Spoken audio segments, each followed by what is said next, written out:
زمانے بھر میں یہ قاعدہ ہے کہ جس کا کھانا اسی کا گانا۔ حضرت حکیم الامت فرماتے ہیں کہ زمانے بھر میں یہ قاعدہ ہے کہ جس کا کھانا اسی کا گانا، تو جن کا ہم کھا رہے ہیں انہی کے پھر گیت ہم گا رہے ہیں۔ کائنات ارضی اور سماوی پر سب سے بڑا، سب سے شاندار، سب سے خوبصورت، سب سے ٹھنڈا، سب سے امن والا جو انقلاب ہے وہ میرے نبی پاک نے برپا فرمایا۔ بڑی یہ کم نصیبی ہے کہ مسلمانوں میں فرقے بن گئے اور امت تقسیم ہو گئی، اور تقسیم ہونے سے کمزور ہو گئی۔ لیکن افسوس کی بات یہ ہے کہ لوگ اس بات کو سمجھنے سے عاری ہیں کہ عید میلاد النبی صلی اللہ تعالیٰ علیہ وسلم تو امت اس بات کے شکر کے طور پہ مناتی ہے کہ اللہ نے ہمیں اپنے نبی کا غلام بنایا۔ آؤ میں تمہیں مسلم شریف پڑھ کے سناتا ہوں، اور راوی بھی وہ بندہ جو ہر وقت حضور کے قریب رہتے تھے، حضرت انس بن مالک رضی اللہ تعالیٰ۔ آپ فرماتے ہیں مجھے وہ دن بھولتا ہی نہیں، میں بھلا سکتا ہی نہیں جس دن میرے نبی پاک مکے سے ہجرت کر کے مدینہ طیبہ تشریف لائے۔ حضور اس دن کیا ہوا تھا؟ تو حضرت انس بن مالک فرماتے ہیں ساری بیبیاں چھتوں پہ چڑھ گئیں، ساری عورتیں اپنے اپنے کام میں مصروف ہوتی ہیں، کوئی کسی وجہ سے چھت پہ چڑھ جائے تو چڑھ جائے، ساری کٹھی تب بھی چڑھتی ہیں جب گلی میں کچھ اور ہو، جب کوئی انوکھی بات۔ ساری بیبیاں چھتوں پہ چڑھ گئیں، بچے درختوں کے ساتھ چمٹ گئے، اور فرماتے ہیں کہ 70 کے قریب لوگ حضور کی سواری کے آگے تھے اور باقی سینکڑوں کی تعداد سے سواری کے پیچھے تھے، اور فرماتے ہیں یہ الگ منظر تھا۔ اور یہ مسلم شریف میں نعرہ موجود ہے، مسلم شریف میں یہ صحیح مسلم میں موجود ہے کہ جب حضور مدینے آ رہے تھے تو مدینے والے نعرہ لگاتے تھے یا محمدہ یا رسول اللہ، اور چلتے ہوئے لگا رہے تھے یا محمدہ یا رسول اللہ کا وہ نعرہ لگا رہے تھے۔ اور پھر حضرت انس بن مالک فرماتے ہیں یہ دو منظر یہ تھے، ایک تیسرا منظر بھی تھا۔ مدینہ شریف کے اندر کچھ قبیلے تھے، آج بھی ایسا ہونا نہیں چاہیے، یہ اسلام نہ صرف اس کو ناپسند کرتا ہے بلکہ اس کی تردید کرتا ہے۔ چھوٹی برادری بڑی برادری آج بھی تقسیم ہے، نہیں ہونی چاہیے۔ عرب کے اندر بھی تقسیم تھی، کچھ قبیلوں کو چھوٹا جانتے تھے، کچھ کو بڑا جانتے تھے۔ ایک قبیلہ تھا بڑا قبیلہ، بنو نجار کا، چودھریوں کا قبیلہ، سیٹھوں نوابوں کا قبیلہ، بڑے لوگوں کا قبیلہ۔ اس قبیلے کی بیٹیاں ایک کونے میں دف لے کے بیٹھ گئیں۔ نبی پاک صلی اللہ تعالیٰ علیہ وآلہ وسلم کے غلاموں بات کو سمجھیں۔ ایک منظر یہ کہ عورتیں چھتوں پہ، آج ہم منع کریں گے کیونکہ یہ پردے کی آیتیں نازل ہونے سے پہلے کی بات ہے، اب آیتیں آ گئیں، اب ہم یہ اجازت نہیں دیتے۔ عورتیں چھتوں پہ چڑھ گئیں، مرد گلیوں میں نعرے لگانے لگے، اور بنو نجار قبیلے کی بیٹیاں، چھوٹی بچیاں وہ ایک کونے میں دف لے کے بیٹھ گئیں اور وہ پڑھنے لگیں طلع البدر علینا۔ اب تو میلاد غریبوں میں رہ گیا ہے، ہمارے یہاں فیشن ہو گیا ہے، جب حالات خراب ہوتے ہیں تو لوگ برکت کے لیے میلاد کراتے ہیں، اور جب امیر ہو جاتے ہیں پھر انہیں میلاد کے جائز ہونے کی دلیل ہی کوئی نہیں ملتی، پھر وہ یہ فیشن ہے۔ بندہ تھوڑا سا پڑھ جائے نا دو چار چیزیں تو ہر چیز کو غلط کہنا اس کی طبیعت ہوتی، پھر یہ فیشن ہے کہ میری سوسائٹی نہیں ہو گئی، کتابیں نہیں ہو گئیں، فرنیچر نیا ہو گیا، دوست نئے ہو گئے، تو مذہب وہی پرانا۔ اوئے ہوئے کوئی ترقی کرنی چاہیے، پھر وہ ترقی کرتے ہیں بیچارے، اور جن کی پیچھے 10 نسلیں اور 50 نسلیں میلاد مناتی آنے کو تو نہیں دلیل کوئی نہیں ملی، سبحان اللہ۔ جن کی دادی وضو کر کے کھیر پکاتی تھی 11ویں کی، جب امیر ہو جاتے ہیں تو انہیں 11ویں پکانے کی دلیل ہی نہیں ملتی۔ اب آپ امیر ہو گئے میرے بھائی، آپ کا فیشن ہے، یہ طبیعت کا حصہ ہے۔ آپ چاہتے ہیں کہ میں وہ کام کروں جو درویش لوگ، سادے لوگ نہیں کرتے۔ تم اپنے معاملات کو بچانے کے لیے نعرے لگاؤ تو تمہارے پاس ساری دلیلیں ہیں، لیکن یہ تمہارا نصیبہ ہے کہ تم جھوٹوں کے نعرے لگاتے ہو، لیکن یہ غریبوں کا نصیبہ ہے کہ میلاد والے رسول کا نعرہ لگاتے، یہ غریب کا حصہ ہے۔ لیکن وہ بنو نجار کی بچیاں غریب نہیں، امیر گھرانے سے تھیں۔ انہوں نے جو بات کی اس کو حفیظ جلندری نے لکھا۔ مرحوم کہنے لگے کہ وہ ننھی بچیاں، چھوٹی بچیاں تھیں، کہتے وہ ننھی بچیاں وہاں بیٹھ کر دف بجاتی تھیں اور رسول پاک کی جانب اشارے کر کے گاتی تھیں، اور لوگوں سے کہتی تھیں کہ یہ کو ہمارا پیشہ نہیں دف بجانا، ہم تو چودھریوں کی بیٹیاں ہیں، ہم تو بڑے خاندان سے ہیں۔ وہ ننھی بچیاں جو بیٹھ کر وہاں دف بجاتی تھیں، رسول پاک کی جانب اشارے کر کے گاتی تھیں اور کہتی تھی ہم ہیں بچیاں نجار کے عالی گھرانے کی، خوشی ہے آمنہ کے لال کے تشریف لانے، ہمیں بڑی خوشی ہے آمنہ کے لال کے، خوشی ہے آمنہ کے لال کے، خوشی ہے آمنہ کے لال کے، ہمیں خوشی ہے آمنہ کے لال کے تشریف، خوشی ہے بس آمنہ کے لال کے تشریف۔ نبی پاک صلی اللہ تعالیٰ علیہ وآلہ وسلم سے امت کا جذباتی رشتہ ہے۔ یہ پہلے دن سے ہی ابو جہل کب منع کرتا تھا کسی مسلمان کو کہ خانہ کعبہ میں نماز نہ پڑھو، کہتا پڑھو۔ حضرت صہیب ابن سنان رومی سے اس نے کہا کہ آپ اپنے طریقے کے مطابق، مسلمانوں کے طریقے کے مطابق کعبے کے اندر نماز پڑھیں، جو مرضی کریں۔ روکتے تو وہ نبی پاک کے قریب جانے سے تھے، وہ منڈیوں میں بیٹھ جاتے تھے، حضور کے قریب نہ جانا، حضور کے قریب نہ جانا، حضور کے قریب نہ جانا۔ میری بات کو آپ سمجھے اور ہمیشہ یاد رکھیں، امت کا نبی پاک سے جذباتی رشتہ، جذباتی۔ یہ جو رسول اللہ کی امت ہے یہ گناہ گار ہو سکتی ہے پر اپنے نبی کی غدار نہیں ہوتی۔ میں آپ کو صحیح کہہ رہا ہوں۔ میرے کلین شیو نوجوان کے کان میں آپ جا کے کہیں نبی پاک، چاہے اس نے نماز نہ پڑھی ہو، چاہے اس نے داڑھی نہ رکھی ہو، آپ حضور کا نام لیں اس کے رونگٹے کھڑے ہو جاتے ہیں، اس کی طبیعت، اس کا دل دھک دھک کرتا ہے، اس کی ایک ایک روح سے محمد محمد کی آوازیں نکلتی۔ یہ فیض ہے رسول پاک کا اور یہ کرم ہے اللہ کا اس امت کے ساتھ۔ امیر ملت پیر جماعت علی شاہ صاحب محدث علی پوری فرماتے ہیں ایک جگہ ہندوؤں کا جلسہ تھا، ہندو پنڈت تقریر کر رہا تھا، اس نے نبی پاک صلی اللہ علیہ وسلم کی شان میں معاذ اللہ کو بے ادبی کر دی۔ مسلمان تھے ہی نہیں، ایک مسلمان تھا، وہ ملنگ نہیں ہوتے دوری ڈنڈے والے، اس کے پر رنگین ڈنڈا تھا، وہ کہیں دور بیٹھا تھا، تو اس نے سن لی اسپیکر چل رہا تھا، تو وہ ڈنڈا لے کے تو سٹیج پہ چڑھ آیا۔ وہ کہتا ہے میں نے پنڈت کے سر میں مارا ایک ہی ہے پر مارا ذرا صحیح کر کے، وہ ڈھیر ہو گیا، لوگوں نے گرفتار کر لیا، جیل میں چلا گیا۔ پیر صاحب کہتے ہیں میں ملنے گیا، بندے کو بسم اللہ بھی سیدھی نہیں پڑھنی آتی، سورۃ اخلاص بھی ٹھیک نہیں آتی، اسے ربنا آتینا دعا نہیں کر سکتا، ملنگ ہے۔ میں ملنے گیا اور میں نے کہا یار نہ تو نماز پڑھے، نہ داڑھی رکھے، نہ تو مسجد جائے، پر تو نے کمال کر دی۔ تو کہتے ہیں پیر صاحب چھم چھم رویا اور پنجابی میں کہنے لگا پیر صاحب میں گناہ گار ہاں پر اپنے نبی دا غدار تے نہیں نا۔ یہ گناہ گار اور غدار میں فرق ہوتا ہے، میں گناہ گار ہوں پر یہ تو نہیں نا کسی کی ضرورت کہ میرے سامنے میرے نبی کے بارے میں بات کر جائے اور ساڈی اچھی تے سچی سرکار نو گل کر جائے۔ یہ بات آپ سمجھیں، دشمن احمد پہ شدت کیجئے، ملحدوں سے کیا مروت کیجئے، شرک ٹھہرے جس میں تعظیم رسول، اس برے مذہب پہ لعنت کیجئے، اور مثل فارض زلزلے ہوں نجد میں ذکر آیات ولادت کیجئے اور یا رسول اللہ کی کثرت کیجئے۔ نبی پاک کا پیار امت کے لیے سرمایہ حیات ہے۔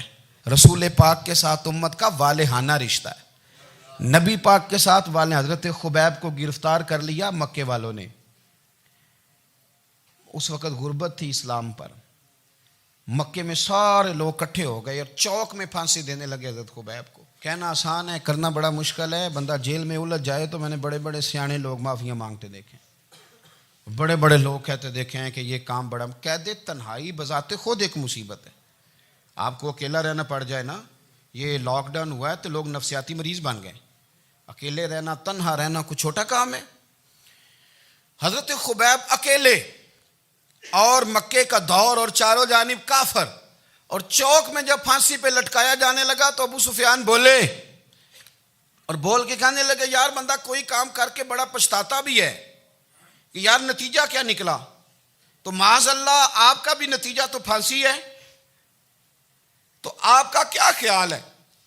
یہ آپ یقین کریں کہ لوگ صحیح صحیح ساتھ چلتے ہیں، تھوڑی سی دشواری اٹھانی پڑ جائے تو کہتے ہیں میں گاڑی ٹھیک تھا، پر انہی پتھروں پہ چل کے اگر آ سکو تو آؤ۔ میرے گھر کے راستے میں کوئی کہکشاں نہیں ہے، لوگ نا میٹھا میٹھا کھانا چاہتے ہیں، تھوڑا کڑوا آ جائے تو مصیبت بن جاتی ہے۔ کہتے ہیں سارے فلانے سے پیار کریں گے تو میں کروں گا، سارے مخالفت بھی کریں گے تو ہم انشاءاللہ پیار ہی کریں گے۔ یہ کیا بات ہوئی کہ ہم زمانے کا رنگ دیکھ کے چلیں گے؟ اب بعض لوگ پچھتا رہے ہوتے ہیں، حضرت خبیب سے کہا ابو سفیان نے ابھی کلمہ نہیں پڑھتے تھے, کہنے لگے تو اس وقت پھانسی پہ لٹک رہا ہے اور تیرے نبی مدینے میں اور آرام میں, اور ان کے صحابہ آرام میں, اہل بیت گھر میں. تیرے ذہن میں اگر اس وقت یہ بات ہو کہ اس وقت تیری جگہ پہ وہ ہوتے معاذ اللہ, تو پھر کیا ہوتا؟ مجمع غیروں کا, علاقہ غیروں کا. یہ ٹائم آیا تھا اب نعرہ رسالت لگانے کا.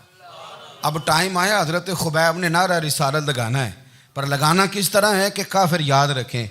حضرت خبیب سے کہنے لگے اگر تیری جگہ حضور ہوتے تو پھر تیرا کیا خیال ہے معاذ اللہ؟ تو حضرت خبیب کہنے لگے تم ابھی بھی نہیں سمجھے؟ ٹھیک ہے میں مکے میں اکیلا ہوں, سارے لوگ مدینے میں ہیں, پر میں پچھتا نہیں رہا, میں تو فخر کر رہا ہوں. میں فخر کر رہا ہوں اس لیے کہ چوری کر کے جان نہیں دے رہا, مدینے والے کی عزت پہ جان دے رہا ہوں. میں فخر کر رہا ہوں. فرمایا سن, تو کہتا ہے تیری جگہ حضور ہوتے اور تم انہیں یہاں معاذ اللہ پھانسی پہ لٹکاتے. فرمایا سن, میں تو یہ بھی پسند نہیں کرتا کہ میں گھر میں بیٹھا ہوں اور میرے نبی کو ہلکا سا کانٹا بھی چبھ جائے. ہمارا اپنے نبی سے محبت کا رشتہ ہے, ایک کانٹا بھی حضور کے قدم مبارک میں چبھے ہمیں برداشت. مجمع ان کا تھا, نعرے لگ رہے تھے, ہم نے مسلمان پکڑ لیا, لیکن حضرت خبیب نے اکیلے, اللہ کرے آپ کو میری بات کی سمجھ آئے, اللہ کرے آپ کو سمجھ آئے, اکیلے جب پھانسی کے تختے کے قریب نعرہ لگایا نا کہ میں تو کانٹا بھی نہیں چبھنے دوں گا اپنے نبی کو, اب سارے ہار گئے. اب اس ایک جملے نے نا ان کو شکست خوردہ کر دیا. اب بول کچھ نہیں سکتے تھے, گردنیں جھک گئیں. اور جب سناٹا چھایا تو ابو سفیان ساتھ والے سے کہنے لگا باقی ساری باتیں اپنی جگہ پر ہیں, پر اصحاب محمد سے پیار تو بڑا ہی کرتے ہیں نا. اور وہ کچا رنگ للاری والا جیڑا چڑھدا تے لیندا رہندا, اے عشق تیرے دا رنگ محمد چڑھ جائے پھر نہیں لیندا. کہا یار پیار تو یہ کرتے ہیں نا, اس میں کوئی شک والی بات. اس پیار سے کافر ڈرتا ہے.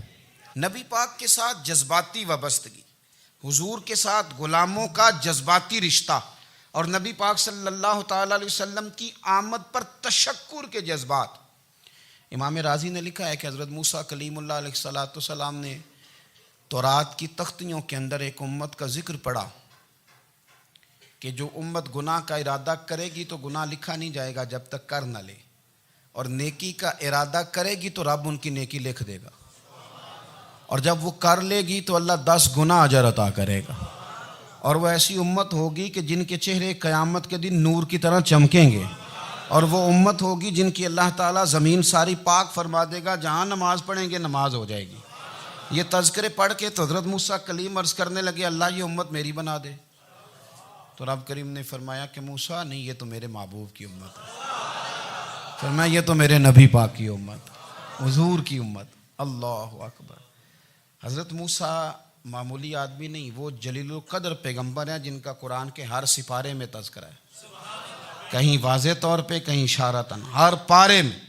اور حضرت موسیٰ اللہ کے وہ نبی ہیں جو رب سے ڈائریکٹ باتیں کریں کوہ طور.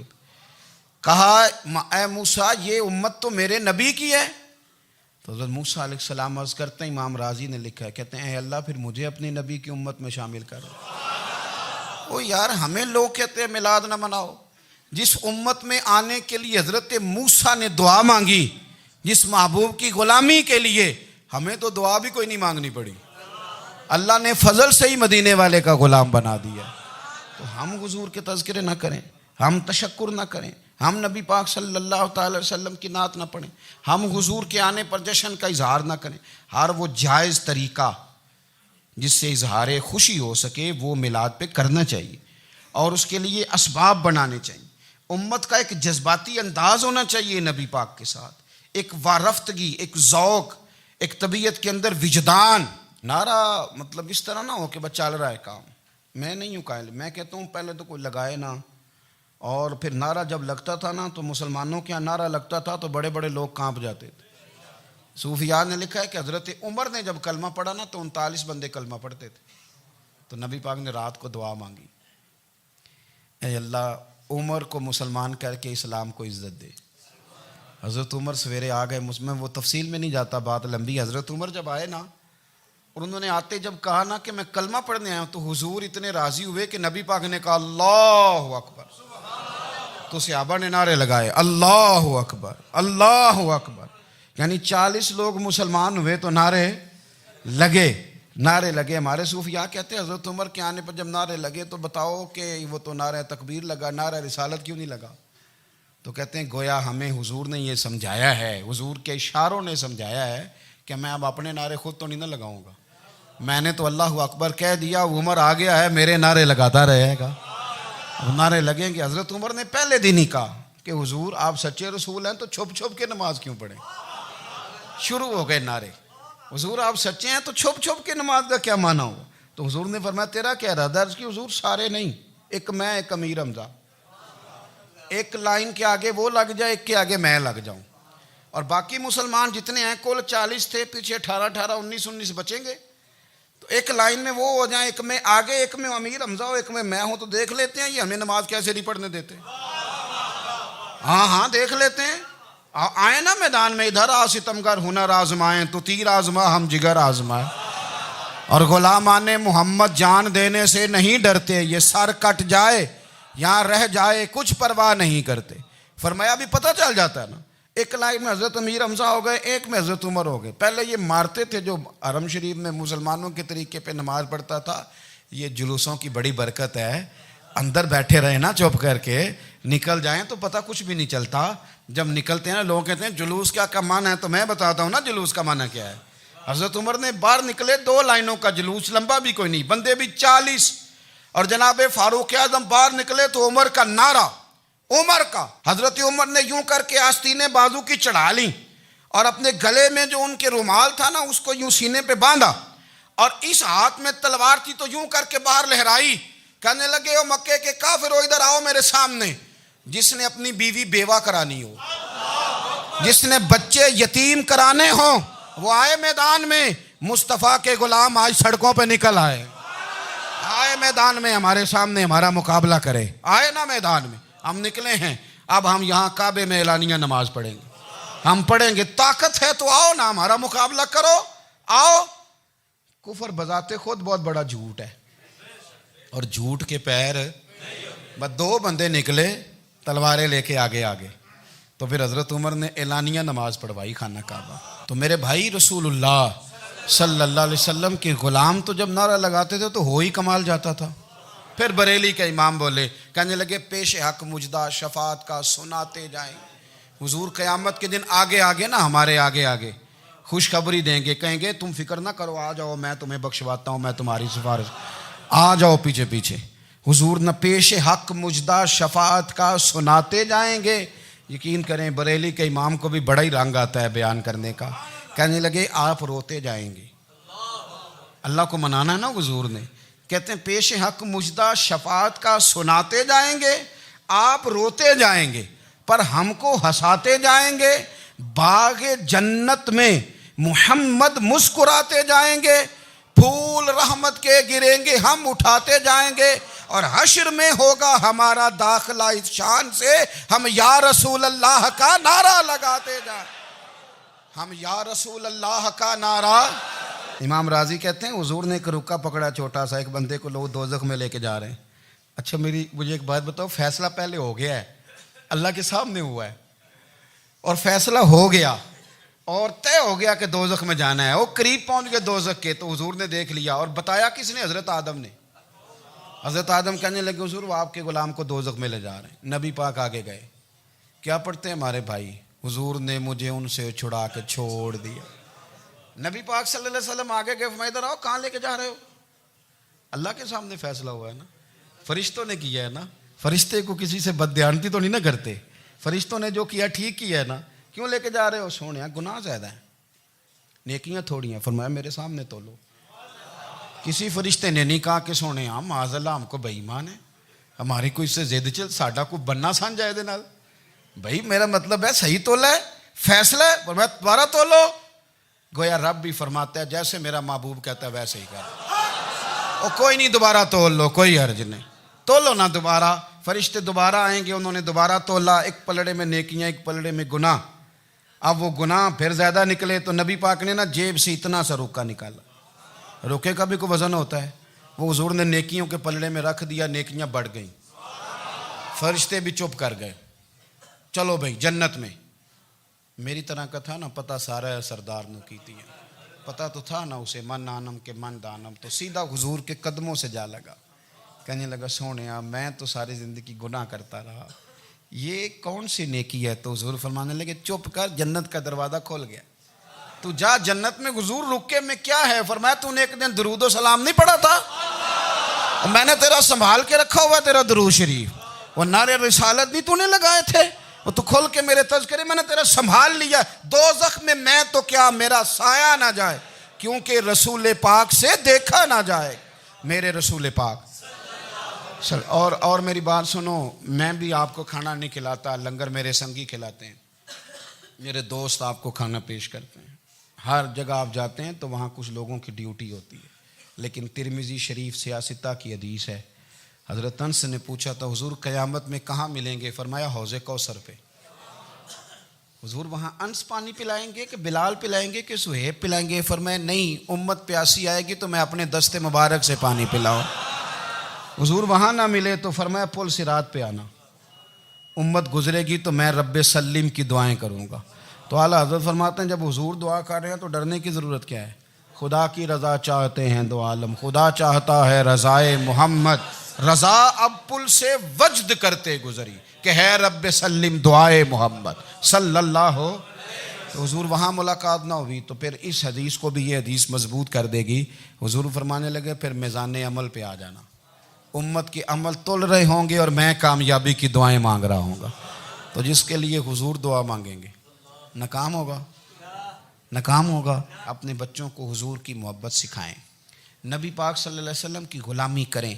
آپ کا رشتہ نبی پاک کے ساتھ مضبوط ہونا چاہیے, آپ کے تعلقات حضور کے ساتھ مضبوط ہونے چاہیے. اور آپ نے دائیں بائیں نہیں دیکھنا کہ پراپوگنڈا کیا ہے, لوگ کیا کہہ رہے ہیں.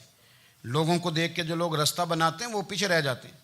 آپ نے یہ دیکھنا ہے کہ میرا حضور سے نسبت کا تعلق مضبوط ہے. کوئی کدھر جا رہا ہے اس سے ہمیں کوئی تعلق. اس وقت عالمی حالات کیا ہیں, قومی حالات کیا ہیں, معاشی حالات کیا ہیں, جرنلسٹ کیا کہہ رہے ہیں فلانے کے, ہمیں اس سے غرض نہیں ہے. ہمیں تو اتنا پتہ ہے کہ ہم نے اپنے نبی کو راضی کرنا ہے. تو اس لیے خوبصورت محافل کا ذکر کریں, خوبصورت درود شریف پڑھیں.